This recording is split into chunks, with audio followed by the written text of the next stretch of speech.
Channel dear son of change student. आज हम start करेंगे एक्सरसाइज नंबर 14 का क्वेश्चन नंबर 15 और 16 इंशाल्लाह इस लेक्चर के अंदर कंप्लीट करेंगे। बहुत ही आसान क्वेश्चन है, आपको पता है कि मैंने पहले एक एक क्वेश्चन सारे के सारे कंप्लीट करवा दिए हुए हैं। तो अब क्वेश्चन नंबर 15 स्टार्ट करते हैं। बहुत आसान है ये, लेकिन अगर आपने मेरी 10.4 एक्सरसाइज को अच्छे तरीके से सीखा होगा, वहाँ पे मैंने एक एक क्वेश्चन करवाया था, तो आपको ईजी लगेगा, क्योंकि हमने यहाँ पर बेटा वही फार्मूला इस्तेमाल करना है। तो मैं आता हूँ यहाँ पर पहले क्वेश्चन की तरफ। तो यहाँ पर दो कास के ऊपर हम फार्मूला लगाते हैं, किसी भी दो ट्रिग्नोमेट्रिक फंक्शन पे लगा सकते हैं, लेकिन सेम पे लगाते हैं। तो इसको दोनों को उस तरफ ले जाते हैं। तो उसको इन दोनों को जब उस तरफ लेके जाएंगे तो यहाँ पे 0 बच गया, तो इसको पहले लिख लेते हैं जी cos 5x, फिर ये प्लस है तो इधर आके cos माइनस हो गया, cos 3x आ गया, और ये भी माइनस हो गया, sin x आ गया। तो अब तरतीब से यहाँ पे लिख लेते हैं जी cos 5x minus cos 3x और माइनस sin x। ठीक है, बस तरतीब से ऐसे ही लिख दिया, इस इक्वल इधर लिख दिया। अब आपने इन दोनों पे फार्मूला लगाना है। आपको पता है दोनों कास के हो तो क्या है फार्मूला, मैंने बहुत अच्छे तरीके से बेटा आपको सिखाए थे। दोनों कास के हो तो फिर माइनस 2 साइन के आ जाते हैं, 2 sine alpha plus beta over 2, और फिर साइन आ जाता है बेटा अल्फा माइनस बीटा ओवर 2।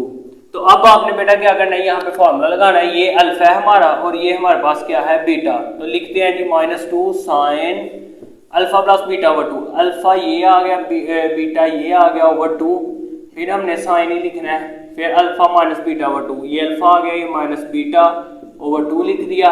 इसी तरीके से माइनस ये साइन एक्स इक्वल टू ऐसे आ गया। अब बेटा इसको फर्दर सॉल्व किया जाए तो ये बन जाता है जी 5 में 3 ऐड करें तो 8 है एक्स ओवर 2। इसी तरीके से बेटा ये बन जाता है जी 2x ओवर 2, और ये हमारे पास साइन एक्स ऐसे ही आ गया इक्वल 0। तो -2 साइन यहाँ पे आ गया जी बेटा 4x, ठीक हो गया, ब्रैकेट ना भी लगाएं कोई इशू नहीं। यहाँ पे आ गया जी कटिंग करके हमारे पास x, और minus sine x is equal to 0। अब बेटा हमने करना क्या है कि इन दोनों में कॉमन क्या है, तो कॉमन आपको दिखाई दे रहा है माइनस साइन x। ठीक है, माइनस कॉमन ले लेते हैं, तो यहाँ पर आ जाएगा जी 2 साइन, ठीक है, क्या आ जाएगा बेटा 2 साइन 4x, और चूंकि हमने साइन एक्स कॉमन लिया तो बाहर चला गया, ये माइनस माइनस बेटा क्या आ जाएगा प्लस, साइन एक्स बाहर चला गया हुआ है, साइन एक्स भी हमने कॉमन लिया था, यहाँ पे सिर्फ 1 बच जाएगा इज इक्वल टू 0। तो बेटा दोनों को 0 के बराबर रख के करते हैं जी sine X is equal to 0, और ये आ गया जी 2 sine 4x plus 1 is equal to 0। तो बेटा अगर हम इसको करेंगे तो ये समझे -1 है, तो -1 उस पर डिवाइड होगा जाके 0 के नीचे, तो आंसर क्या आ जाएगा हमारे पास 0 ही। तो x की वैल्यू हमने निकाल लिया, तो यहाँ पर आ जाएगा जी साइन इनवर्स 0 किस किस एंगल पर होता है जी 0। आपको पता है मैंने बहुत दफ़ा बताया, पहले भी आया था 0 और पाई, और साथ भी लिखा हुआ है 0 और पाई। फर्दर आ जाते हैं, ये चलते जाते हैं, लेकिन हम एंड तक लिखते हैं। इसकी जनरल वैल्यू मैं साथ ही लिख लेता हूँ। तो जनरल वैल्यू लिखने से पहले हम पीरियड लिखते हैं। साइन का पीरियड क्या आता है, यहाँ पे लिखते हैं 2 pi is the period of sine X. यहाँ sine X is the period of क्या आ गया 2 पाई। तो बेटा आप इसके साथ जनरल वैल्यू के साथ एन भी लगाएंगे। एन आपको पता है किस चीज़ को रिप्रेजेंट करता है। मैं दोनों की दोनों वैल्यू यहाँ पे लिखने लगूँ। एक्स यहाँ पे आ जाएगा 0 प्लस 2n पाई, ठीक है, पीरियड तो 2 पाई है, लेकिन n हम इंटीजर को रिप्रेजेंट कर रहे हैं। फिर हम यहाँ पे लिखते हैं जी पाई प्लस 2n पाई, और n बिलोंग करता है बेटा किसको, इंटीजर नंबर को। n बिलोंग करता है इंटीजर नंबर को, यानी कि 1 2 3 रखते जाएंगे, वैल्यू आती जाएगी यहाँ पर। अच्छा, इसकी भी वैल्यू निकाल लेते हैं। ये प्लस है तो उधर जाके बेटा क्या हो जाएगा माइनस, तो यहाँ पर 4x लिखना है, यहाँ पे -1 आ गई, मल्टीप्लाई उधर जाके हो जाएगा डिवाइड, तो साइन 4x का जवाब आ गया -1/2। अब इसको करते हैं जी उसी तरीके से, रेफरेंस एंगल सारे तरीके आपको पता ही है, पहले भी किया हुआ है बहुत दफ़ा, थोड़ा सा ऊपर रख के कर लेते हैं। मैं यहाँ पर करता हूँ। सबसे पहले बेटा यहाँ पर लिखेंगे जी रेफरेंस एंगल। रेफरेंस एंगल हमारे पास किस एंगल पे होता है जी, रेफरेंस एंगल आ जाएगा 1/2 किस एंगल पे होता है, π/6 यानी 30 डिग्री। इसको मैं रेडियन फॉर्म में लिख दिया। अब आपने लिखना जी साइन नेगेटिव है, तो यहाँ पे लिखते हैं जी साइन एक्स इज नेगेटिव किस किस क्वाड्रेंट में होता है, इन थर्ड क्वाड्रेंट के अंदर third quad and fourth quad, fourth और थर्ड के अंदर जो है साइन नेगेटिव होता है। तो यहाँ पे हम बना लेते हैं और करते हैं इन थर्ड क्वाड, और यहाँ पर बेटा हम करते हैं जी इन फोर्थ क्वाड। इसी तरीके से बेटा आपने दोनों के दोनों क्वेश्चन कर देना, बहुत ही आसान, ये बहुत दफा हमने किया भी हुआ है। 4x इस्तेमाल करेंगे क्योंकि यहाँ पर हमारे पास 4x है। अच्छा, ये छोटी सी मिस्टेक इस वजह से भी है कि कुछ कहते हैं ये पाई और 2 कैसे आए, जो ऐसे भी लिख सकते हैं। और अगर आपको नहीं समझ आ रही तो बेटा आपने ऐसे कर लेना है, साइन इनवर्स करके यहाँ पे -1/2 है, फिर करेंगे तो आपको यहाँ पे सिर्फ 4x बचता है। तो लिहाजा हम करेंगे तो वो आपके पास रेफरेंस एंगल, वैसे भी रेफरेंस एंगल डायरेक्ट भी लिखा जा सकता है। तो यहाँ पर बेटा हमारे पास क्या आ गया, 4x, पहले वो निकालना पड़ेगा जी। 4x थर्ड क्वाड्रेंट के अंदर क्या होता है जी, थर्ड क्वाड्रेंट के हम लिखते हैं पाई प्लस रेफरेंस एंगल। तो यहाँ पे लिखते हैं जी पाई प्लस रेफरेंस एंगल। तो पाई प्लस रेफरेंस एंगल हमारे पास है पाई/6। तो बेटा क्रॉस मल्टीप्लाई करेंगे तो ये 6 पाई जमा पाई/6, तो आंसर आ जाएगा जी 7 पाई/6। ये 4x है, ये मल्टीप्लाई होते जाकर डिवाइड हो जाएगा, x का जवाब आ जाएगा जी 7 पाई/24। इसी तरीके से बेटा इस फोर्थ क्वाड्रेंट में 2 पाई माइनस रेफरेंस एंगल होता है, तो 4x = 2 pi minus reference angle. ठीक हो गया।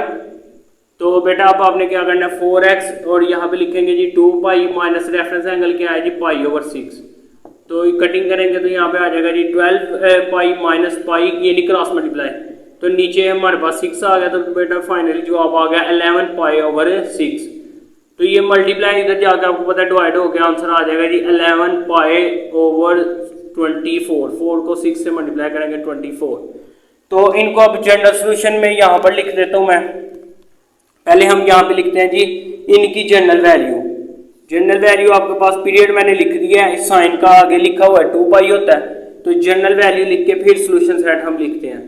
ठीक है। तो वैसे तो यहाँ पे मैं लिखा नहीं थी, हेडिंग नहीं थी दी है, लेकिन कोई मसला नहीं, हम कर लेते हैं। जनरल वैल्यू आपको पता है पीरियड इसका साइन है तो 2 पाई होगा, जैसे यही हमने लिख दिया हुआ है, तो बस ऐड कर लेंगे। यहाँ पे लिखते हैं जी 7 पाई/24 प्लस 2n पाई, और एक और यहाँ पर आ जाएगा जी, यहाँ पर बेटा 11 पाई/24 प्लस 2n पाई।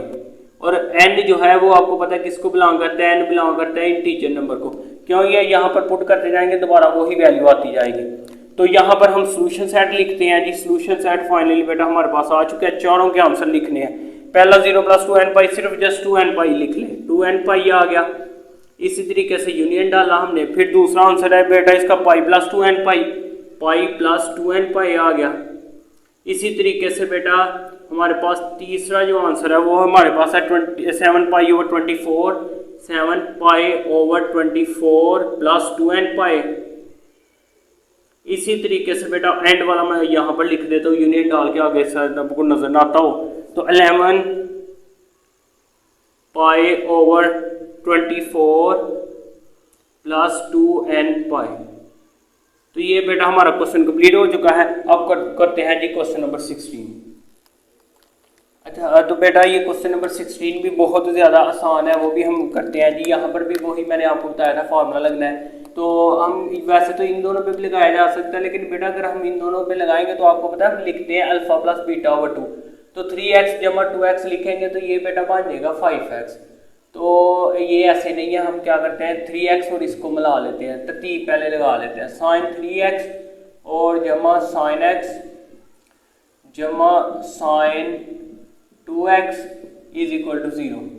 तो बेटा अब हमने क्या करना है, यहाँ पे तरतीब लगाए, दो साइन के आपको पता है फॉर्म में अगर प्लस आ जाए, यहाँ पे मैं लिख देता हूँ जी साइन अल्फा जमा साइन बीटा अगर आ जाए तो आपको पता है क्या करते हैं जी 2 साइन वाला पहले आ जाता है, अल्फा प्लस बीटा/2, और बाद में काज वाला आता है, क्योंकि प्लस है, माइनस हो तो काज वाला पहले आ जाता है, अल्फा माइनस बीटा/2। बड़ी डिटेल में मैंने 10.4 में बताया हुआ है। आगे बेटा इसको यहाँ पे फार्मूला लगाएंगे तो ये आपको पता क्या है, ये यानी कि अल्फा है और ये बीटा है। तो हम फार्मूला इस पे लगा के फर्दर सॉल्व करते हैं इसको। तो ये लिखेंगे जी 2 sine alpha plus beta, 3x जमा x/2 आ गया। इसी तरीके से sine alpha minus beta, 3x minus x/2 आ गया, और जमा साइन 2x आ गया इज इक्वल टू 0। इसको किया गया तो बेटा हमारे पास साइन 4x ओवर 2 आ गया। इसी तरीके से साइन 3 में से 2x ओवर 2 आ गया और जमा sign 2x is equal to 0। तो बेटा फर्दर इसको सॉल्व किया जाए तो ये कटिंग करके 2 टू द 4 यानी साइन 2x आ गया और साइन ये हमारे पास x बचता है और जमा साइन 2x आ गया इज इक्वल टू 0। तो बेटा अब इन इसमें और इसमें कॉमन क्या है साइन 2x। तो साइन 2x को हम क्या करते हैं कॉमन ले लेते हैं। तो कॉमन ले लिया तो बेटा यहाँ पर आ जाएगा जी 2 साइन x 2 साइन x ये बाहर आ गया हुआ तो यहाँ पे +1 इज इक्वल टू 0। दोनों 0 के बराबर रख लेंगे, बहुत आसान, बार बार वही काम हो रहा है। और इधर बेटा 2 sine x +1 is equal to 0। तो यहाँ पर करेंगे जी 2x बच जाएगा, साइन इनवर्स आ गया बेटा हमारे पास 0, साइन इनवर्स 0 पर होता है और साथ क्या होता है पाई पर। ठीक है, जो ही हम इसकी जनरल वैल्यू लिखते हैं और बाद में इसको कन्वर्ट कर लेंगे। तो ये हम यहाँ पे लिखते हैं जी जनरल वैल्यू। जनरल वैल्यू बेटा हमारे पास लिखने से पहले आपको पता है हम क्या करते हैं, जनरल वैल्यू वो मैं ऊपर लाइन लिख देता हूँ क्या कि इसका पीरियड क्या है। कास का पीरियड क्या होता है 2 पाई। तो यहाँ पे लिखते हैं जी sine x is the period of 2 pi या period 2 pi is the period of sine x। तो हम क्या करते हैं इसके साथ 2x is equal to 0 plus 2n pi और यहाँ पर लिख लेते हैं बेटा 0 प्लस नहीं लिखेंगे, यहाँ पर लिख लेंगे जी हमारे पास आ रहा है जी क्या आता है बेटा हमारे पास यहाँ पर आ जाता है, यहाँ पे फर्दर भी किया जा सकता है लेकिन यहाँ पर हमारे पास बेटा आ जाएगा जी 2x पाई है। तो ये चलते जाते हैं जिसमें हम वैसे 2 वैल्यू सिर्फ लेते हैं क्योंकि आपको पता 0 और पाई पर होता है साइन एक जैसा। तो यहाँ पर अब पाई प्लस 2n पाई लिखेंगे हम, ठीक हो गया। तो ये 2 जब इधर मल्टीप्लाई होगा तो हमारे पास यहाँ पे आ गया जी, इसके नीचे भी डिवाइड हो जाएगा तो ये हमारे पास जस्ट जब 2n पाई लिखेंगे 0 खत्म हो जाएगा 2, तो ये हमारे पास बच जाएगा सिर्फ n पाई। और इधर बेटा हमारे पास जब ये 2 डिवाइड होगा तो इसके नीचे भी 2 आ जाएगा और यहाँ पे जब इसके नीचे आएगा 2n पाई ओवर 2 तो ये कैंसिल हो जाएगा। तो यहाँ पर आ गया x pi over 2 plus n पाई। इसी तरीके से बेटा अब हमने करना है क्या, इसको करना है तो इसको किया जाए तो साइन x ये आ जाएगा -1 और साइन x बेटा हमारे पास आ जाएगा -1 ओवर 2। इसी तरीके से आगे भी हमने किया है रेफरेंस एंगल। तो यहाँ पर बेटा हम करते हैं जी रेफरेंस एंगल, इसका क्या आ जाएगा जी, रेफरेंस एंगल हमारे पास बेटा आ गया x is equal to 30 degree पर होता है। 30 डिग्री यहाँ हम लिख सकते हैं इसको पाई ओवर 6। तो साइन नेगेटिव किस किस क्वाड्रेंट के अंदर होता है, यहाँ पे लिखते हैं जी sine x is negative in third quadrant के अंदर नहीं होता साइन और फोर्थ के, तो दोनों के अंदर क्या होगा फिर negative, third quad and fourth quad. ठीक है बेटा, यहाँ पे हम लिख लेते हैं जी इन थर्ड क्वाड और यहाँ पर आ गया जी इन फोर्थ क्वाड।